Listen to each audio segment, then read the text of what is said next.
Hey! Tambala na! At eto na sila, ang nag-iisang masugid na tagahanga ni Nicole Yala. Chris Chuper! Kasama ang nag-iisang diehard fan ni Chris Chuper. Nicole Yala! Dear Nicole and Chris. Dear Nicole and Chris. Dear Nicole and Chris. Dear Nicole and Chris. Magandang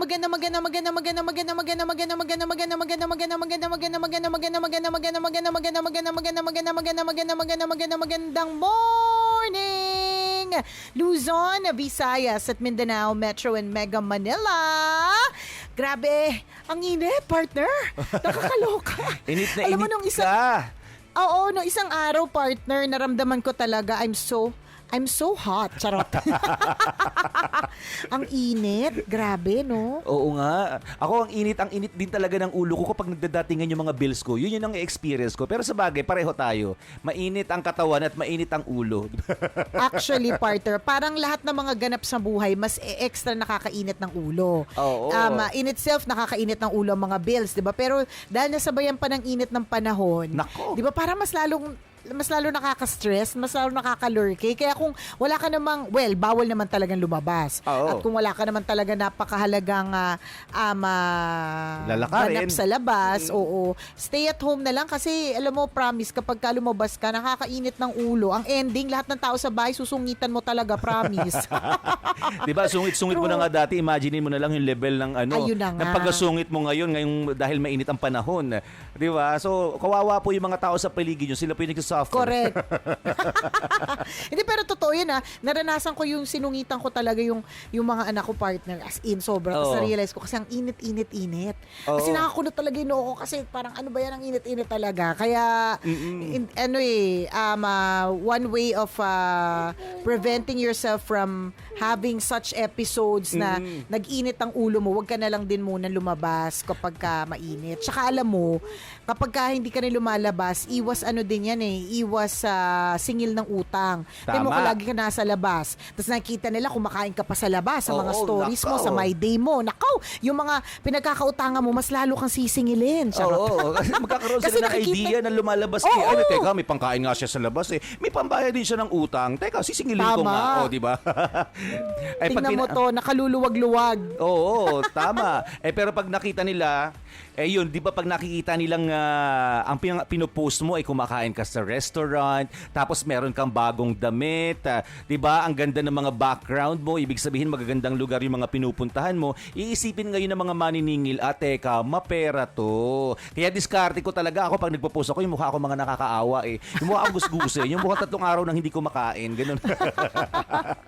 So lahat ng mga may pinagkakautangan ko, hindi pa naniningil hanggang ngayon, di effective. Oh, di ba? Hindi, pero totoo din kasi yun. Although, sabi nga natin, a picture paints 1,000 words. What can seem like nakaluluwag-luwag ka on Facebook may not actually be true, di ba? Kaya lang, para sa taong pinagkakautangan mo, ang iisipin talaga niya, nakabili ng bagong Chenelin pero hindi ako nabayaran, nakakaloka. Bago magyabang, magbayad muna ng utang, 'di ba? Ganun ang eksena. Totoo yan. Grabe, Anong eksena mo, partner, pag mainit ang ulo mo dyan sa bahay? Paano ka nagsusungit sa mga anak mo? as in... Pinapaikot mo ba sila sa electric fan? Nakasabit sa ceiling fan? Dati yun, partner, kaya lang napagalitan ako Charot. Hindi. Partner, nasisigawan ko talaga. Parang lahat ng gawin nila mali. Ganon yung pag maglalakad lang sila papuntang banyo, mali na yon. Bababa ng hagdan, mali yun. Lahat ng gagawin nila mali. Parang pagagalitan ko sila, ba't sila kumuha ng tubig sa ref? Bakit nila kinain yung munggo? Lahat, ganon. Pagka mainit ang ulo, parang lahat ng bagay na mamagnify. Kahit Hindi wala ba mainit naman... ang ulo o medyo baliw na yun, part? Well, they go hand in hand. Charot. Basta ang hirap Anong talaga. reaksyon nila? Anong reaksyon nila pag masungit ka? Natatawa na lang ba sila? Or hinahayaan ka lang nila? Or natatakot sila? Parehas. Yan lahat ng feelings na yan. So minsan ang ginagawa na lang nila, tatabi na lang muna sila kasi hanggat hindi nila ako hanggat hindi nila ako na ice bucket challenge para may masmasan. Nakakaloka. Ang init talaga, promise na parang even if ikaw na yung pinakamabait na tao, parang feeling ko, magsusungit ka Mawawala talaga. yung kabaitan mo. Oo. Nakakawala ng bait yung init eh. Gracious. Ay, Naalala nako. ko, yung nanay ko, tama din eh. Dala din talaga ng mainit na panahon. Ewan ko, dahil ba, maraming iniisip, dahil maraming problema, o sadyang ganun talaga kapag aging na partner. Pare-parehas din yan. Oo, di ba? All in one din. Umiiksi ang pasensya, kaya nagiging mainitin ng ulo o magagalitin. Kasi pumunta kami sa isang lugar, parang bukid siya, ganun. So yun nilakad namin, siguro mga 500 meters. Malayo-layo yung lakaran sa madaling salita. The moment na bumaba kami ng sasakyan hanggang sa dumating kami sa paroroonan, yung nanay ko ngawa ng wado sa tatay ko. And since medyo bukid yun, alam mo, di ba, siyempre bukid tahimik, talaga umaalingaw sa buong paligid. Ang layo na distansya namin sa nanay ko. Hindi siya natatapos salita niya. Natawa kami ng tawa. Sabi namin, ano problema ng nanay ko? Ano problema ng nanay ko? Oo. At alam mo kung bakit mas nakakainis pa, yung natatawa kayo, yun yung nakakainis dun eh. Yung parang seryoso ko, tapos natatawa kayo. Di ba? Ba't ganun? Yung tipong, ang layo ng nilakad niya, tapos nag-stop kami lahat. Pero siya dire-diretso na paglalakad, tapos dire-diretso din ang ngawa. Ang layo na namin. Tapos, tama ba, partner? Pinagtawanan nyo pa? Pero, natatawa. Yun pa yung nakakainis doon. Yung kapag sa gitna na lahat ng pagngangawa, na seryosong-seryoso siya sa nararamdaman niya, tatawa ka lang. Parang, totoo ba to? Dina-downplay mo yung feelings ko. Parang hindi mahalaga yung nararamdaman kong paggawa dito. Although sabi naman namin sa kanya, Nay, okay lang kahit malayo yung distansya mo sa amin, dinig pa rin naman namin yung boses mo hanggang dito. Huwag kang mag-alala. Hindi nawala ng saysay ang iyong pagngangawa. Ayun nga, naiintindihan namin dala din talaga ng mainit na panahon kasi kaninang tanghaling tapat yun eh. Sobrang talaga, nakakadagdag po siya sa yung busangot na mukha. Yung tipong, di ba, may mga taong alam mong, di ba, makikita mo sa facial expression niya kapag mainit ang ulo niya, talagang kitang-kita mo, obvious na obvious. Yung malayo pa lang alam mo na galit siya. Totoo yun eh. Ngayong mga panahong ito, obvious siya. Lahat po tayo, yung mga kunot na kunot po yung mukha ngayon, mukha po tayong pare-pareho. Tama. Diba? Totoo yan. At kapag halimbawa nakita po ninyo na parang umuusok na yung tenga, umuusok na yung yan. ilong, parang pag na yung datingan ng mukha, umiwas na din po kayo. Hindi yun yung perfect na nalalapitan mo pa, magtatanong kung pwedeng bumali, magtatanong kung pwede mag-leave. Alam mo yung mga ganun. Oo, ibig sabihin may pinagdadaanan niya malupit. Alam mo yun, dapat medyo kilala mo yung hilat siya ng mukha ng mga tao sa paligid mo. Pero bottom line is, feeling ko talaga nakakadagdag yung weather. 'Di ba sabi nga natin, seasonal affective disorder. 'Di ba? Hindi ba kapag gloomy ang panahon, kapag yung makulimlim ang panahon, nakakadagdag siya ng kalungkutan, nakakalakas ng magpaka-emo. O ganun din kapag sobrang init ng panahon. 'Di ba nga, kunento ko na sa iyo, partner, yung isa sa mga dahilan kung bakit nag-umpisa ang gera sa Syria ay dahil sa sobrang tindi ng init. Kasi pagka mainit, mas malapit kasi siya sa, of course, tagtuyot. Pag tagtuyot, walang crops. Pag walang crops, taggutom. Konektado siya talaga eh. So pag taggutom, pag yung mga tao kasi nagugutom, hindi tama yung takbo ng pag-iisip. At dahil hindi tama yung pagtakbo ng pag-iisip, 'di ba, nakakapag-isip ng hindi maganda, nakakapag-isip ng gera, alam mo yung nakakapag-isip manakit ng kapwa, ganun. And it all starts with ang init ng panahon. Kaya ulitin ko, kapag meron kayo nakikita yung hilat siya ng mukha ay parang init na, huwag mo nang lapitan tapos ulitin. Mukhang pag, mukhang bulldog. Correct. Yung hindi mo na mabilang. Natin, mainit ang ulo niya. Truth. Hindi mo na mabilang kung ilan ang wrinkle sa mukha. Nako, iwas ka muna. Hintayin mo munang medyo kumulimlim ang panahon, yung medyo gumabi, ayan, pero para kahit papaano, maibsan yung init ng ulo na yan. Ang kaya init di ba talaga. di ba kaya sinasuggest ng mga tao kapag ganyang mainit ang panahon, ganitong summer, di ba, hayaan mo muna siya magpakalayo-layo, mag-out of town muna siya, di ba? Kaya napupunta tayo sa beach kasi yung mga lugar na malalamig, di ba? Talagang nakakatulong naman din talaga para mabawasan yung stress natin. And syempre, kaakibat din ng stress na yan, yung pagiging maiksi yung pasensya, pagiging magagalitin, at nakakatulong talaga minsan yung pupunta ka sa malalamig na lugar, di ba? Sayang nga lang kasi sarado, hindi naman sarado yung mall. Kumbaga, limitado lang yung paggalaw natin. Unlike dati pag summer, suki tayo ng mall, partner. Talagang kasi sobrang lamig sa mall. Hindi natin kaya pumunta ura-urada ng Baguio, pumunta ng Tagaytay. So mall tayo kasi doon po talaga malamig. Pero ngayon, saan ka pupunta since bawal mo lumabas ang bahay? Yung nanay mo Oo. senior na. So talagang May anak kang bata, mas masarap naman mag-dine pagkasama ang mga bata. Although alam mo, Oo. partner, speaking of, alis na tayo sa topic ng init ng panahon. Ang na-appreciate ko lang though dito sa mga yung hindi mo pwedeng ilabas yung mga bata. Of course, nakakamiss to be with them. Nakakamiss yung magda-dine ka kasama sila, ganyan.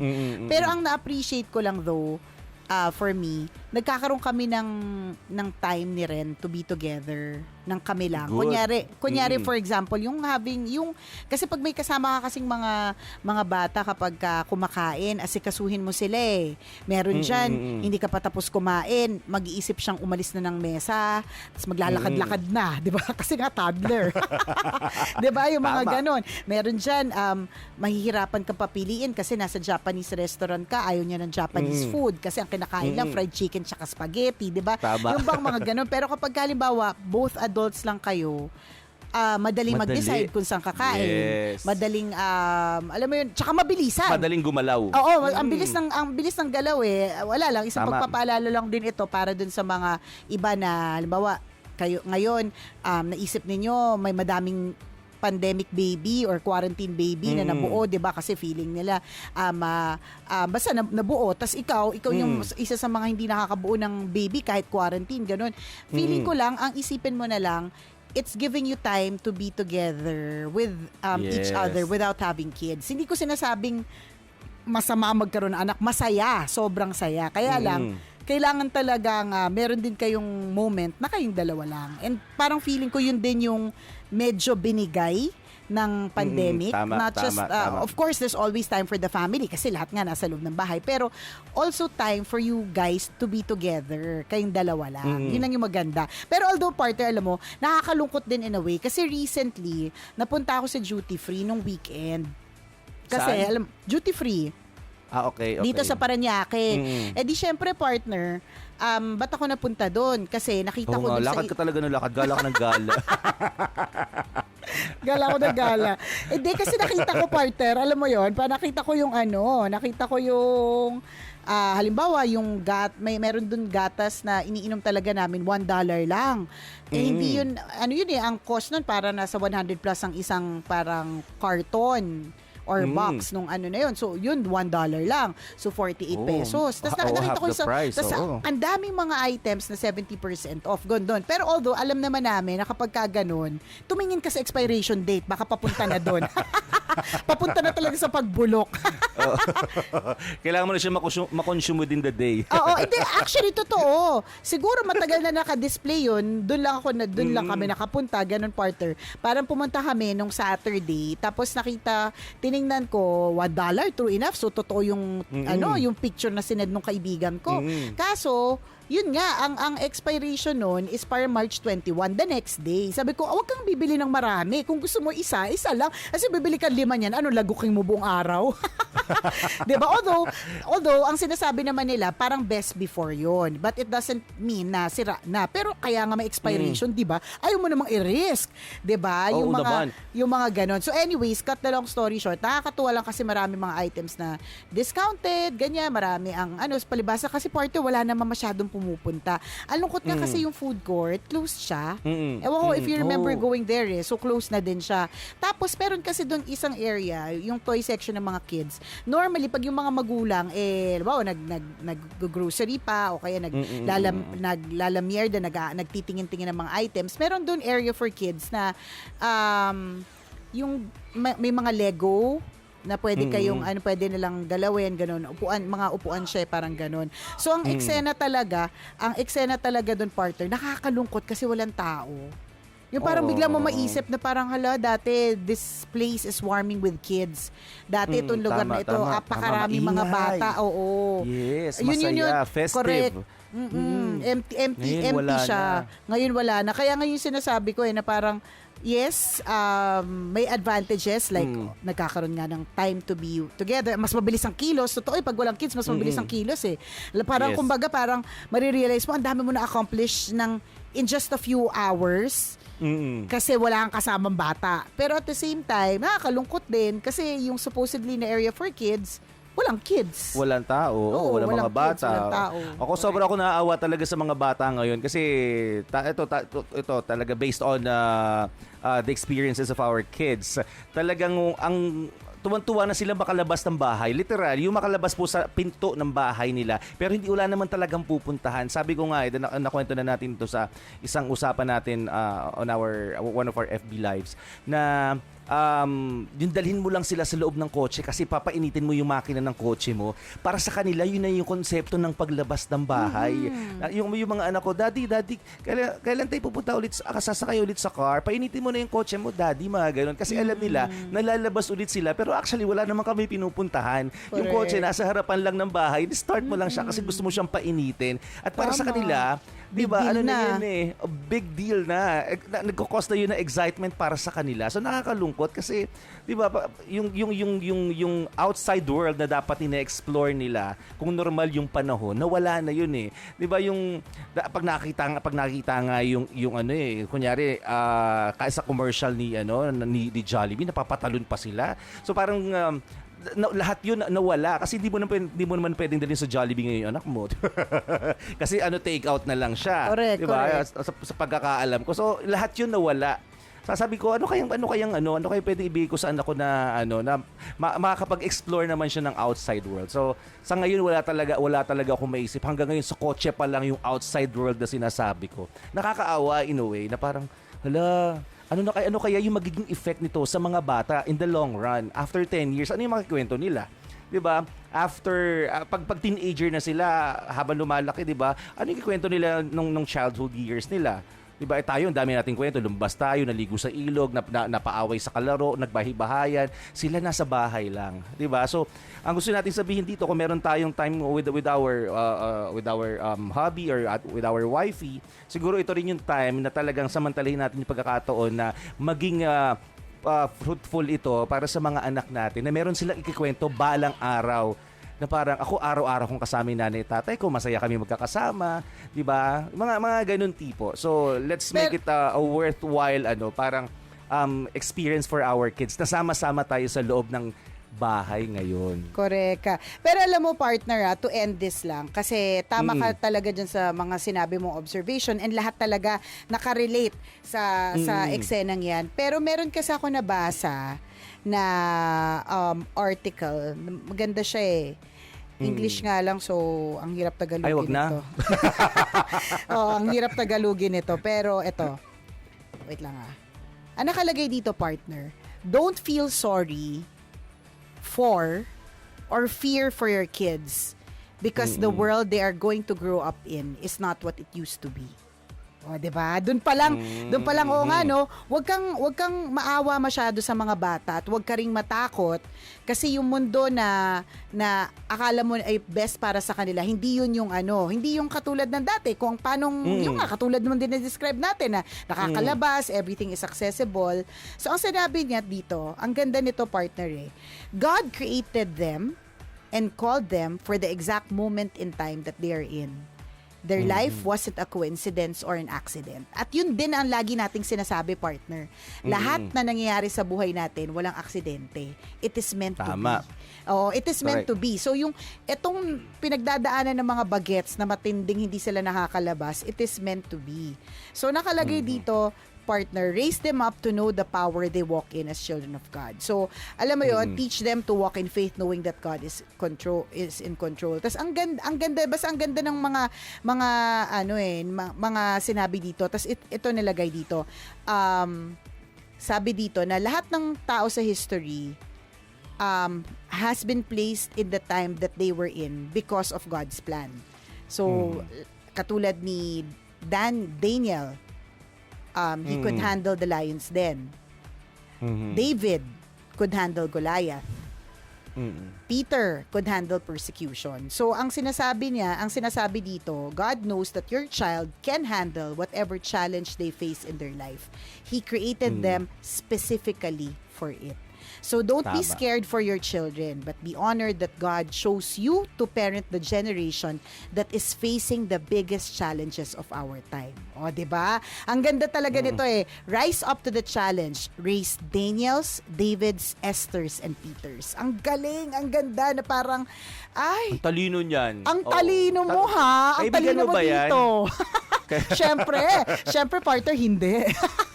Siyempre, wala akong kaibigan ganito katalino. Pero, ang galing, Oo. di ba? Ang taas ng ang ganda ng pagkakasalaysa, ang ganda ng pagkakagawa. Ang And ganda ano ng yan pagkakasabi na parang, Yes. huwag kang matakot. Sabi dito, don't let your fear steal the greatness of God placed in them. I know it's hard to Totoo. imagine them as anything besides our sweet little babies. Yun yung iniisip natin eh, baby naman, kawawa naman itong mga baby namin. And we just want to protect them from anything that could ever be hard on them. But they were born for such a time as this. Well, they are meant to be born at this time. Tama. Meant sila na ganitong panahon sila ipinanganak. So ganitong oras sila pinanganak sa generation na ito pinanganak kung kailan bawal lumabas, and there is a reason for that. Overtime na tayo pero kailangan ko lang tong ihabol kasi baka makalimutan ko, sayang. Although feeling ko putol na tayo sa probinsya, sa Manila na lang. Feeling ko patol na tayo sa probinsya. But anyways, naalala ko lang yung explanation ng isang educator na nakausap ko recently na sinabi niya, kasi ang tanong ko doon, ano po ang masasabi po ninyo na ang dami pong hindi nag-enroll this year kasi they think that people will not learn online. Tapos ang sinabi niya talaga is, hindi niyo po ba naiisip na pero syempre English yung pagkasabi niya kaya mas maganda. Nung Tinagalog, hindi ko sure kung maganda yung pagkaka-explain ko ngayon, no? Pero parang ang sinabi niya, oo, ang sinasabi niya, partner, is hindi niyo ba naiisip na itong mga kabataang ito ay dapat ngayon pa lang matuto na sa digital world. Kasi hindi na talaga, totoo naman, partner, hindi na tayo babalik sa panahon na walang internet. Never. It will not happen. Hindi yan. Hindi mangyayari na babalik tayo sa panahon wala ng Coca-Cola, walang chinelas, o wala. Hindi. Lalo na walang, kumbaga, hindi na tayo babalik sa panahon na nakatira tayo lahat sa kuweba. Yan, hindi na Imagine talaga. mo kung paano mangyayari yun. Correct, 'di ba? Hindi na talaga 'yun babalik, 'di ba? So, kung man papunta na talaga tayo sa sobrang pag-develop. Hindi natin alam kung ano pa yung mga posibleng developments in the future. So, dapat yung mga kids nowadays should be equipped for that technology in the future. And one way para maging equipped sila is by doing online. Yun lang yun. Kumbaga, wag mo nang labanan yung online kasi eventually, ito din naman yung mundo na gagalawan talaga nila. So, might as well, ngayon pa lang, train mo na sila. 'Di ba? Wala namang use na paulit-ulit. Paano kung ilang taon pa tayong ganito? O ilang taon mo hindi pag-aaralin? 'Di ba? Ganun lang Hintay yun. Malay mo, 'di ba? Hintay ka ng hintay. Malay mo hindi naman pala next year. Malay mo hindi mo pala next year. Walang assurance. Wala, Uncertain ang lahat. So, tama yung sinabi mo. Maganda yung maganda yung sinabi, yung natura ng kaibigan mong educator na kailangan talaga natin sa buhay ngayon is acceptance and embrace the reality, embrace the new normal. Ito na yun eh. This is the way to go. So, tanggapin na lang natin kaysa naman Correct. maiwan tayo. True. Huwag tayo magpapaiwan. At baka iwan na talaga tayo ng lahat dahil overtime na, partner. Mamayang 9:00, isa na namang kwento mula sa ating Mahiwagang Burnay ang ating mapapakinggan kaya at inyong pakaantabayanan. muli. Ako po si Nicole Ayala At ako naman si Cambio King Chris Chuper. na nagpapaalala. Una, magdasal ka para mabuhay ka. Pangalawa, mag-face mask ka para mabuhay naman ng iba. Yun. Always your number one. SM Radio Station. Love Radio.